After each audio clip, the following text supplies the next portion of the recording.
Hello there, welcome once again with me, Devendra Subedi. In this show today, we'll be talking about Nepal's tourism and culture, and from the eye of an American team who has been working here in Nepal in a special project through Wongchhu Sherpa Memorial Foundation that has been working on a hospital for the needy in Solukhumbu district.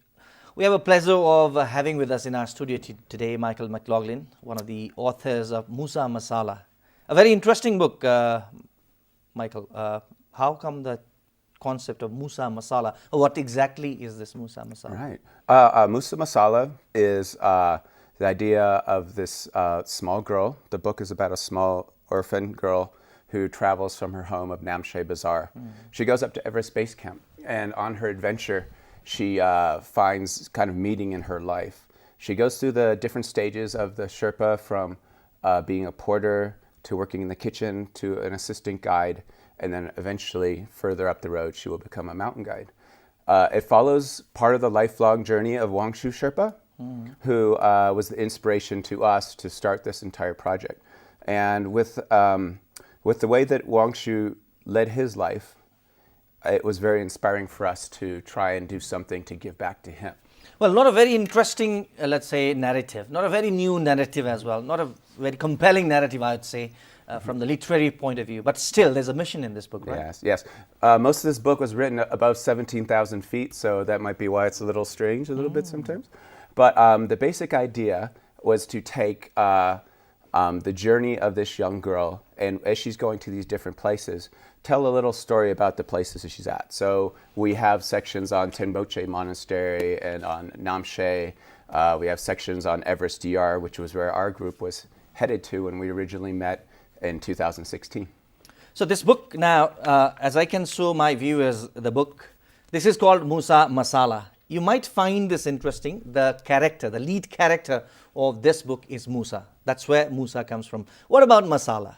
Masala was just a mix. She's a mixture of many different things. Exactly. She's this precocious young girl who doesn't know quite where to go with herself, who finds through her journey that she gets direction, and she's helped along the way by some really significant people as well. Well, another interesting thing that I found in this book, as you go through it, look at this is illustration. This is the lead character, Musa, right? Now, what you have done in this book is used illustration along with narrative. That is purely fictitious, is it? It's a fiction story. It's a little bit based on Wongchu's life. Yeah. Our illustrator, her name is Julie Ramirez. Yeah. And Julie was the one who created all of these amazing illustrations. We started out with basically stick figures that we were doing in base camp. Myself and Tatiana Haverluk, who was one of the doctors at Everest DR in 2016. We did most of this up at base camp, the original ideas and the original plans for the book. And you can see how Julie just made it all come alive. Some of really interesting illustrations like this that represents the Himalayan culture of Nepal. Exactly, yeah. That's the inside of the Tenboche Monastery.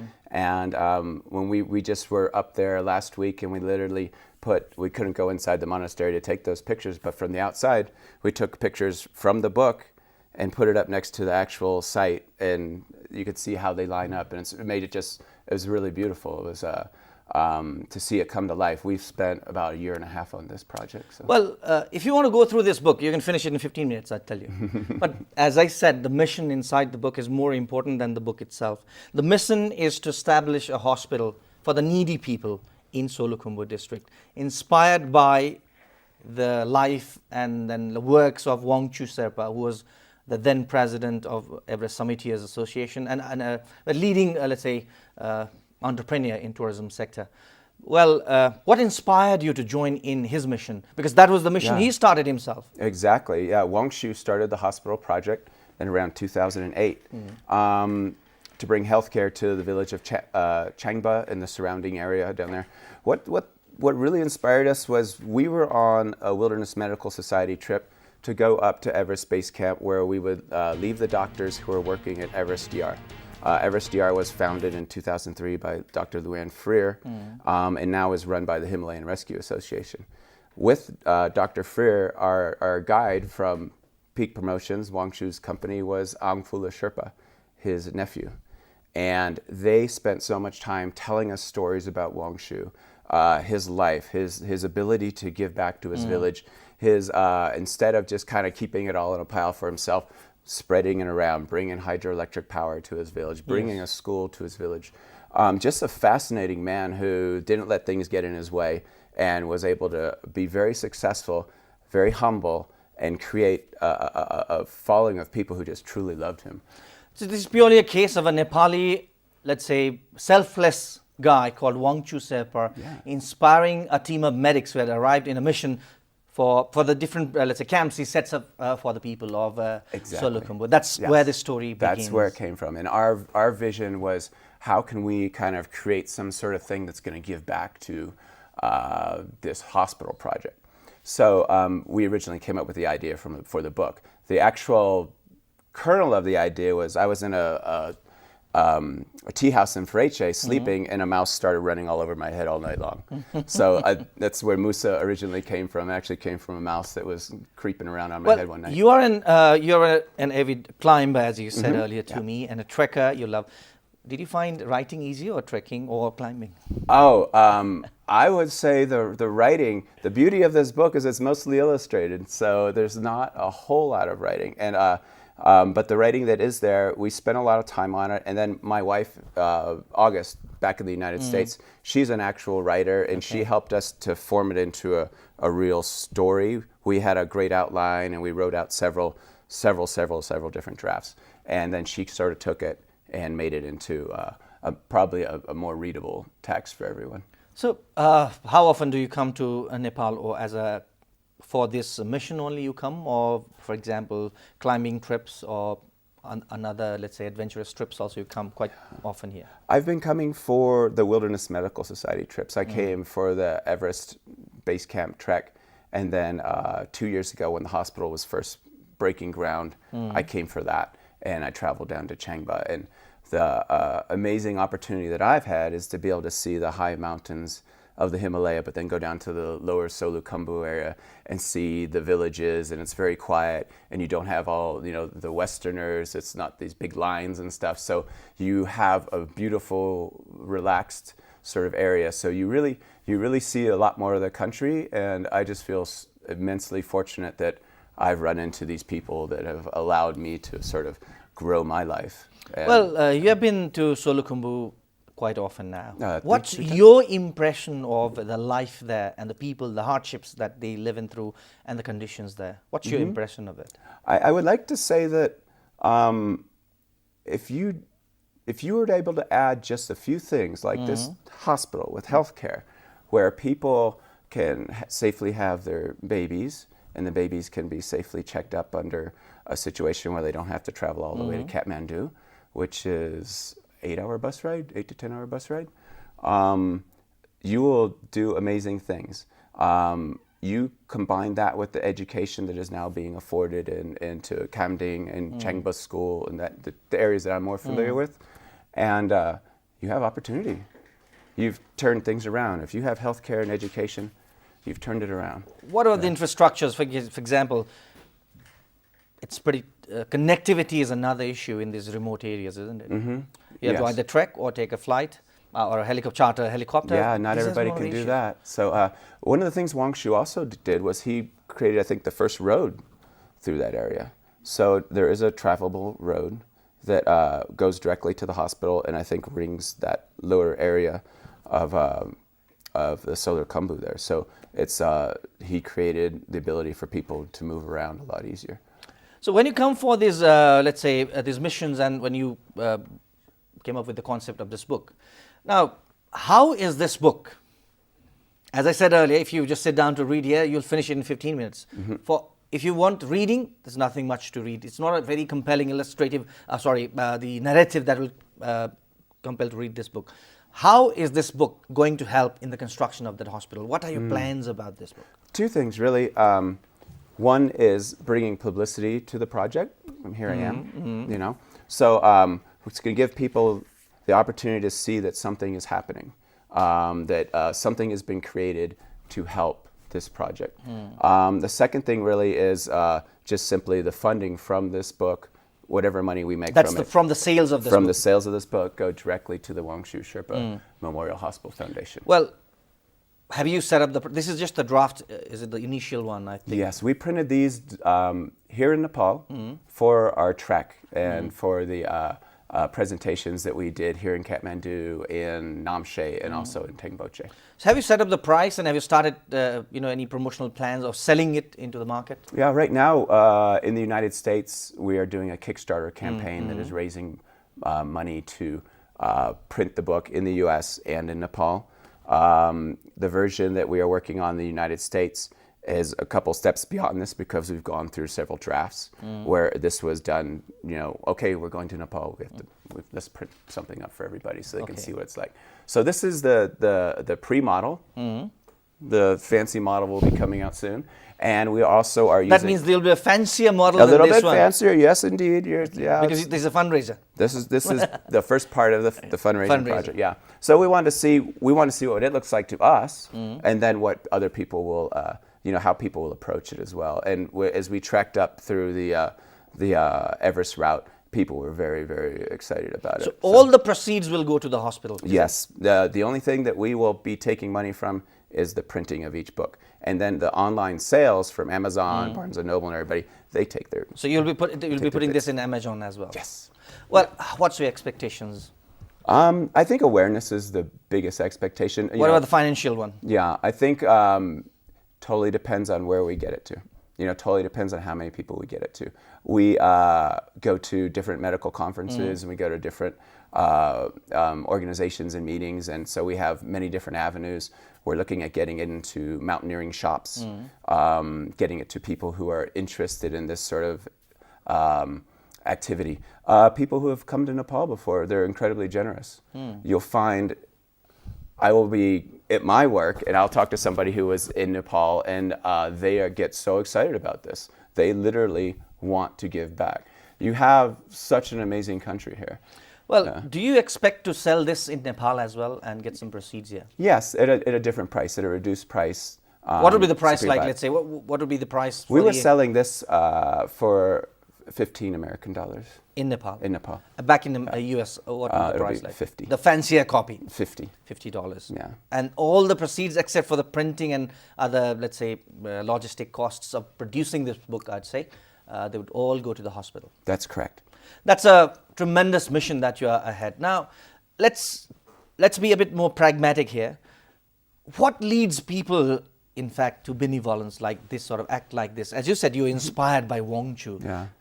I don't know how closely you worked with Wongchhu, because just one mission or two medical missions, and then you heard about him, and his stories were inspiring. Yeah, it's amazing. Sadly, we don't have Wongchhu with us anymore. I know. But the legacy continues because you people are there and trying to help. What exactly comes from inside to help in a foreign land? You have come here to help a foreigner's mission. What inspires? I asked about your inspiration, but what really it takes to be that benevolent? Yeah, that's a great question, because it's a long way to get here.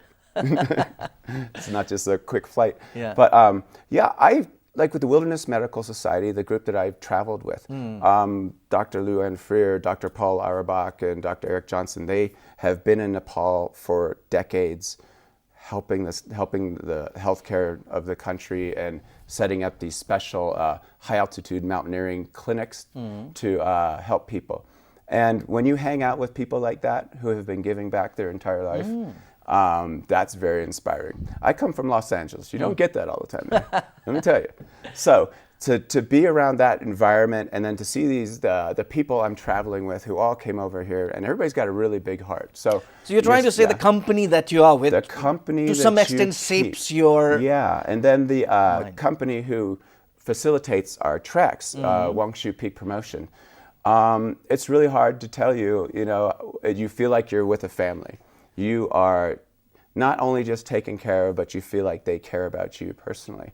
And in my 3 journeys, I feel like now I have this family in Nepal.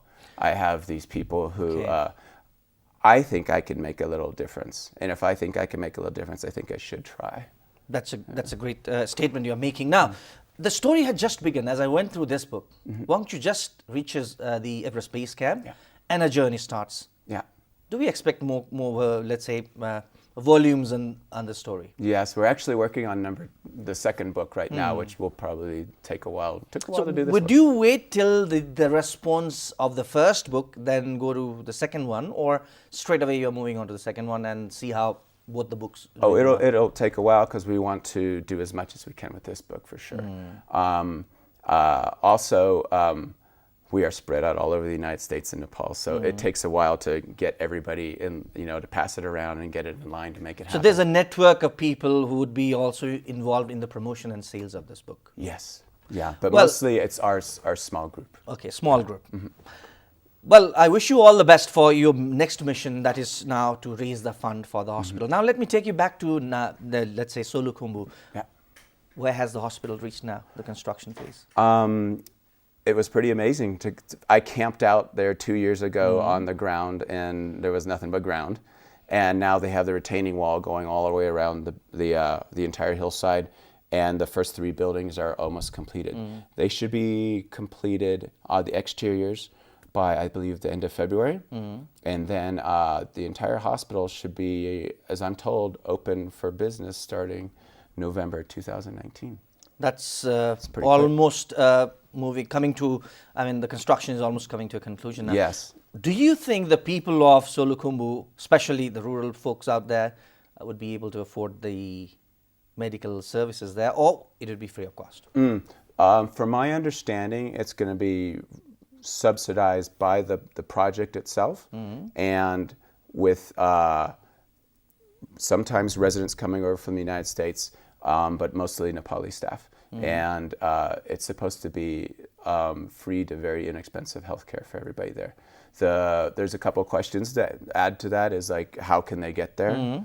So with the road that is now available, it'll be much easier for them to get there. And the idea right now is an ER to stabilize patients, and OBGYN with the pharmacy. Those are the first 3 buildings that are going up. The healthcare issue in that area a lot of times seems to be pregnancy and childbirth.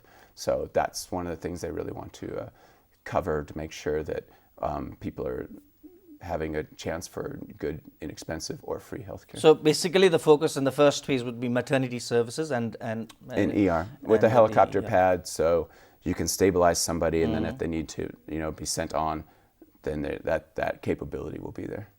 Once the hospital is complete, would there be like expert teams like yours, medical teams from US, again coming back and running some camps, special camps in Solukhumbu? We were talking about that, and it looks like one of the two very important things, dentistry and ophthalmics. So cataracts, Wongchhu Sherpa, who is one of the members of the Himalayan Yogpu Foundation, he was saying that cataracts is one of the big issues out there. So I think that is something that they will get specialists to come out maybe once a month and rotating out through there. Well, cataract definitely is one of the problems in Nepal, especially in those areas. And one of the areas that Nepal has really done wonders, Nepali doctors, especially Dr. Sanduk Ruit, has been treating a lot of people, more than 100,000 people, almost free of cost. Maybe those services can be taken there for these people. Absolutely. Is that a possibility? Yes, because what's going to be put in there is living quarters as well. So there's a doctor's living quarters that's going up. So you can come to Kamdig, you will have a place to stay, and then you can work right at the same location. So they're really putting it together. It's pretty impressive. Well, that sounds pretty interesting. Again, I wish you all the best. Now, coming back to the book, what inspired you to gel the combination of illustration with narration now? How come this idea come up? The original idea of the book was... you could have just written a novel about, let's say, based on Wongchu's life. You could have created another character. You could have finished a big volume of one volume of a novel, a fictitious novel, something like that. But this is another interesting concept I like, because that also brings in Nepal's culture, Nepal's potential tourist areas, though through illustrations, but that does give a space to those things as well. And you have introduced chapters like what is Losar, what is a special place called Thangboche or Thangboche Monastery. What are these? You have introduced that also. How did this concept come? Some of the things in the book actually happened to us. We actually did. There's a section in there where we are in Namche and we go and see. We actually went and saw the movie The Caravan, and so that's in the book. And so then we placed the book starting at the Losar Festival.